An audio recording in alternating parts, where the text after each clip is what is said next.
People loveth! It's time for Pokemon of the Week. I'm your host, deogenz, and this week we're heading into the UU tier to look at an awesome Azumarill that has massive amounts of attack. And you might not think that just by looking at its base stats of a 50 for physical attack, but when combined with its ability and a choice band, you can bet this thing is going to bring a brawl.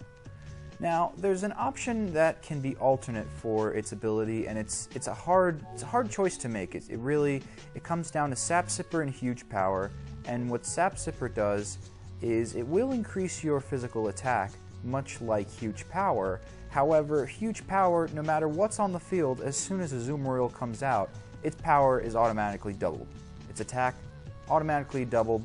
Base of 50 goes to base of 100, and then you work from there with the EVs you invest and the choice band. So that's almost necessary when you consider that Sap Sipper only gains you a 1-stage boost, a 1.5 times increase in your attack, only if you're hit with a grass move. Now, the reason I like this alternate ability is because that's one of two of Azumarill's weaknesses, and man, wouldn't that be swell if you could just eliminate them all. The other way to completely eliminate any threats to Azumarill is to have something with a motor drive on it, or a lightning rod that doesn't really get affected by any sort of electric type move. Have that switch out, and it will be saved. But if you're not too concerned with having Azumarill have extra staying power with its lacking super effective weakness, then definitely go with Huge Power. Huge Power is really the linchpin of this set, and the only reason I mentioned Sap Sipper is that it's a really interesting ability, and it works to the best in this situation with Azumarill being a water type, completely resists grass, which before would have been a super effective problem for it. Now, what you want to do with this Huge Power is make sure that your moveset matches. You want to give it double edge, and thus we invest max effort values in HP. You'll notice that not only is its attack abominable, but its speed stat is nothing to be happy about at 50. Now, of course, we've mentioned this before, the same strategy you could do with all Slowpokes is get a setup of Trick Room before you send it out. But if you don't run those kinds of sets, if you don't want to depend on Trick Room every time to run a Slowpoke, then don't worry about its speed. Don't think about it at all, and just include Aqua Jet, another very important move for this poke to have. And I've even seen some people go as far as to include Waterfall on there as well, but I thought it was somewhat redundant having two stab water type moves. Yes, Aqua Jet is a very weak move, but combined with Choice Band, combined with the maxing out of EVs and Huge Power, it still should do a significant amount of damage. And if that doesn't do it for you, Super Power certainly will. And Ice Punch to take care of those damn dragons. And grass types too, since in this Huge Power set, you're not going to have the relief from grass types via Sap Sipper. You're going to want to have something to take them down, and Ice Punch is your move. Now, of course, the potency of Ice Punch is dependent on which poke steps onto the field.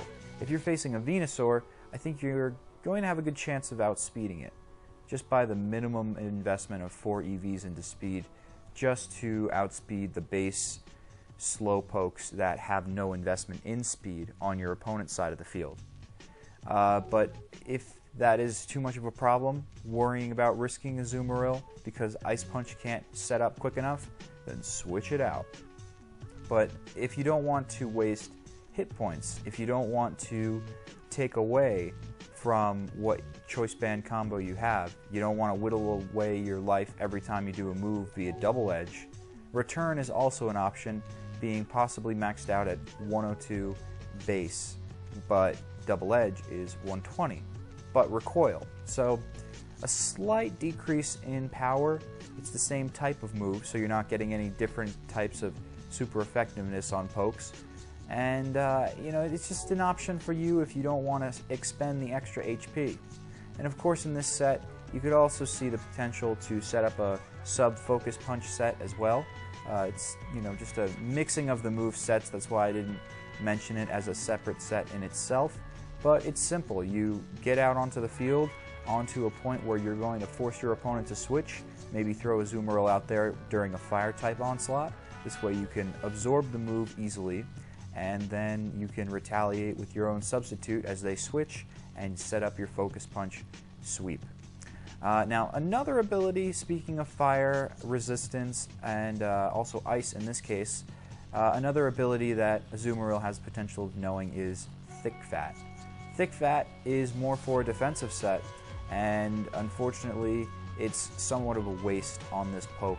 I would love to see somebody run a defensive supporting Azumarill set, but I just don't see it as being that functional in the way that it doesn't have that many supporting moves that are effective. I guess it can do Toxic like almost every other poke can. But it just is not, it's not the stuff of walls. It's much better apt for attacking physically, although, you know, it's got a base 50 attack. I think this is really the first poke where we're raising on this series that we see it's got not so great natural attack, but because of its natural abilities and the affinity to physical attack you're going to give it in the effort value range, we can still remediate this and make it a massive physical sweeper in UU. Speaking of doing things a little more defensively, our set 2 from Badassxscrafty exactly does that, with maxing out the effort values in physical defense, not hit points, just a little bit to hit points, and of course maxing out physical attack because this is what Azumarill is known for. The difference really comes in what you see on the moveset side of things. I mean, yes, he decided to rearrange the effort values, which I don't see as much of a problem. I see him taking advantage of a naturally high stat, that being defense at a base of 80. Although for me, it's all about staying power, and especially if you're going to do something like a belly drum, I would feel almost like you'd want max HP again like set 1, just so that you have the max potential to stay on the field. You're not going to get eliminated as quickly because you've got so many hit points as it is. To whittle that away as your opponent or as you using belly drum, it's going to take a while. So I wouldn't really max out defense, but it's an interesting tactic, and the reason I say, you know, it's interesting is that how would you know to max defense when you could do the same to special defense? In essence, if you really wanted to max a bulk set with Azumarill in defense, not bulk in its health, but bulk in its defenses, I would have split the 252 down the middle and sent some to, you know, half to special defense, half to regular defense, physical defense, only because there's a lot of special electric and grass type moves, and yeah, you're probably not going to want to stay on the field when those pokes come on, but to think you're going to resist them with any sort of effort values that you've invested in that, it's foolhardy. But belly drum, cool tactic. I see what he's trying to do here. I see what he's trying to do, especially when you include the Chesto Berry. The Muscle Band and the Choice Band, probably not the best item for this set, especially if you have a Choice Band on there and you use belly drum.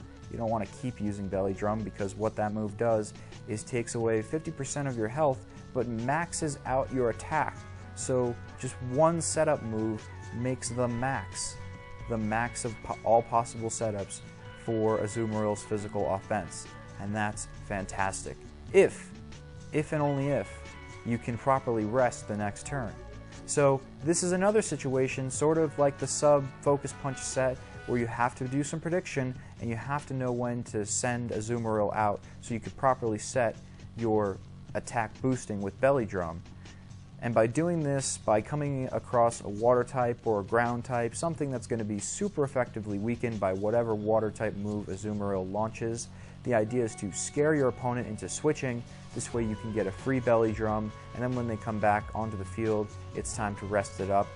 The one thing I predict being a problem with this is if they want to switch immediately to something that's going to be super effective against Azumarill, something like Electabuzz. I don't really know if Electabuzz is in UU, but just for example's sake, and they go for the finishing blow, is Azumarill going to be fast enough to get rest going?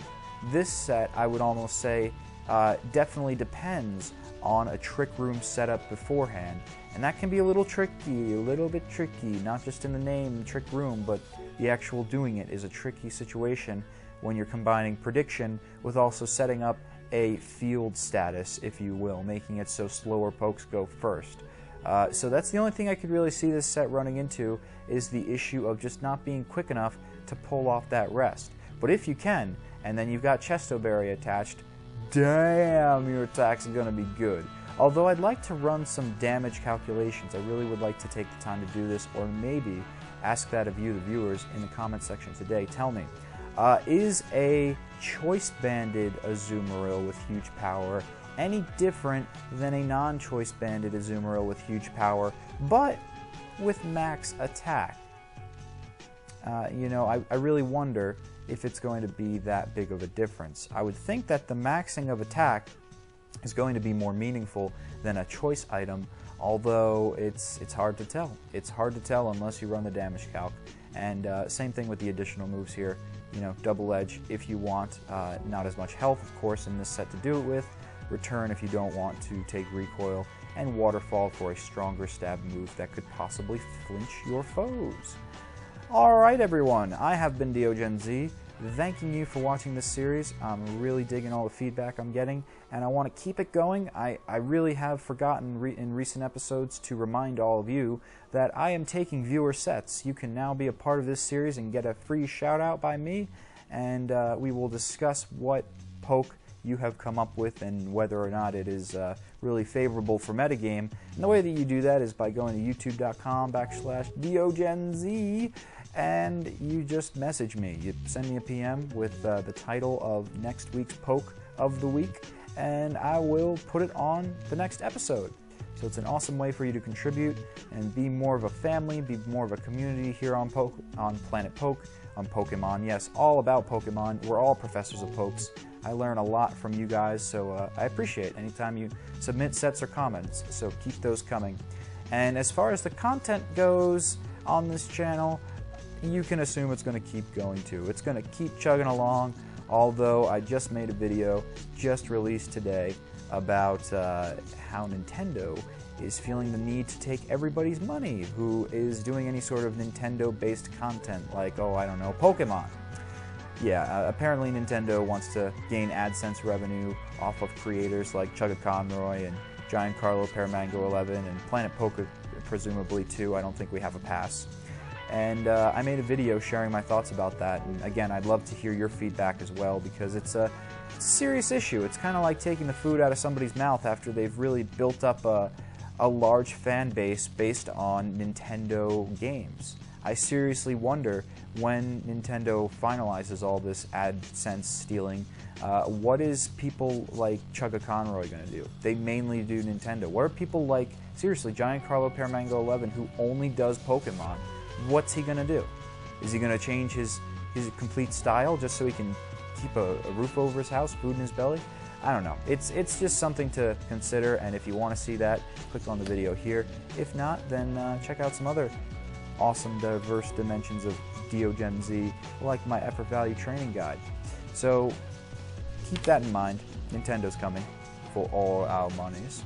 But never fear, because Planet Poke is here, always producing the content, because content is what comes first. It's all about the quality, it's all about the viewer.